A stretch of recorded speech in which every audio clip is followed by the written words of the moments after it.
for dive on Jwaow, poor guy. Yeah, see if he can make like a tree and leave. I don't think it's gonna happen because in comes Diamond. Cabochard, Betsy around the side. He's gonna force the flash out. He's surely gonna go down, but will it be Betsy going with them? That's first blood. A lot of tower shots tanked, but Gambit get that one, and they get out. MYM will respond with a dragon. Nice little dive here from Gambit. Eddie though! Eddie. He's down. Noxiak is the one that takes the credit. It's the start of the dragon too. MYM, they could get more out of this. And they push the mid tower here. The best you can do, if someone roams away from your lane, just hard push in that lane here. You will get so much damage on the tower. And meanwhile, we talk about how MYM's bottom lane here. Once they got a few levels, it becomes a very, very strong lane. And they suddenly pick up a kill. Dragon as well, as you mentioned here. Mid tower down to 50%. It's gonna be tough because they will obviously try and ignore these tanks here. And Betsy is still trying to trade. Remember, he's fairly squishy. He went in really early. That forced the wild growth. And he's going back in again, but this time the wave's going to be on him. Gravity field coming down. It's Betsy who's taken down by Kori and Diamond all alone by himself. Tries to get back to the team, but the Death Ray will take him out. It's a 2-for-1 trade as they lost Noxiak. And followed. Dragon now for Meteor Makers.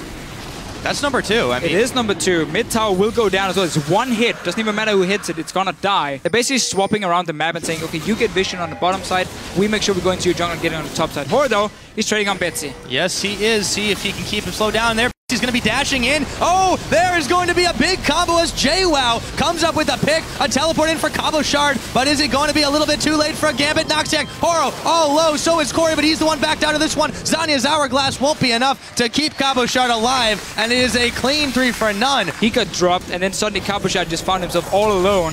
Kori will be stopped and... oh! Stays alive. The Q shield. Okay. Gambit up on this top side, trying to push in the edge that they do have. Tower's going pretty low. There's a bubble. It's going to be spell shielded out by Pinoy, but Jwaow coming on Twisted Advance onto Cabochard, who's taking a lot of damage, and they've given him up for broke. Meanwhile, Kori, Horo, can they take him out of the shutdown? That is going to go over to Betsy, but Horo has there. The cavalry has arrived. Pinoy is being chased back, but can he kite it out? There goes the boomerang blade. Noxiak and MrRalleZ are still there for the chase. It's so far a 1-for-1. Yeah. Dragon has been started. Diamond is recalling, though. So Gambit is going to give it up again. 4 dragons to 0 now. Yeah, that is really curious. They had an opportunity to make a play, and this time they're even a little more hesitant to even fully push. No, I agree 100% on your point, but properly, I'll give you that. But I do think they're playing a lot better together than we have seen historically from them as the fight. For sure. Get underway. Betsy will flash, but meanwhile, Cabochard, Edward, the rest of Gambit in the middle, trying to chase down MrRalleZ behind the tower. They'll finally get him, but that looks like it could be an expensive play. Edward, he's surely going to go down here. It's a double kill going to MrRalleZ at the end with the Acathian surprise. Time that the rest of MYM could just clean up a few kills. Started this Baron here. They should be able to pick it up. Cabochard and Betsy not really able to do anything. I love how Kori has just been constantly zoning, not just with this gravity field, with the death ray. Noxiak helping out as well. And that's why MYM could win the fight, get the Baron, and they're back and they want to fight again. Yes, they do. The bubble's not going to land, but Edward and Diamond are a little bit low. All the same, Living Artillery, the wave is going to go up. It turns on Eddie. Horo's going to get the kill, and they pick up Diamond anyways.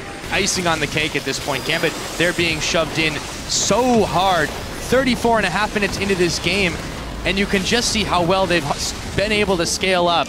Inhibitor, easy peasy. Now, should be able to take down Gambit with this lead. Dragon, 40 seconds. Diamond, though, he's looking to fight. Leading the charge in. It's Diamond, but do they have the damage to take him out? The wild growth to keep him alive, but not for long. Betsy, meanwhile, trying to deal it with Horo and Noxiak on the back. Cabochard in tow. A double kill coming in for MrRalleZ. It looks like they're about to get more. Betsy, isolated, gets a shutdown on Kori, but it's not going to be nearly enough. A 4-for-1. Meteor Makers. Dead timer's at 50 seconds now to Fischio.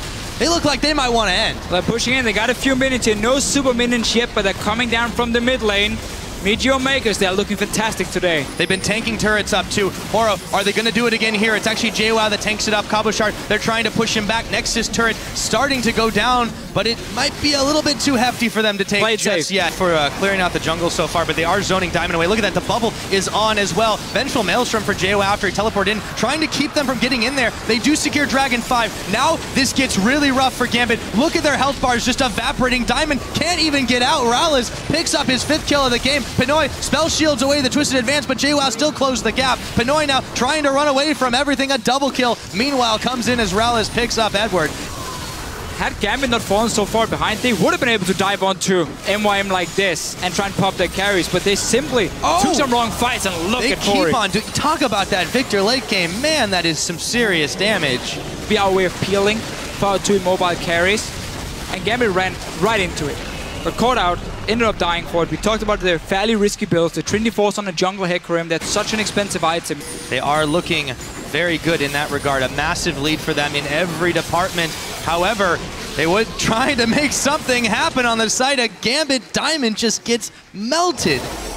Man, Kori is big. Here they go on the tower. The chase is on. Betsy, they can't even get back to Fountain just yet. He's going to dash back in, try to dive the back line. It's MrRalleZ who is his target. However, he's still staying alive for the moment, and Betsy with the Zanyas is not going to keep him up for much longer. 3 members of Gambit down.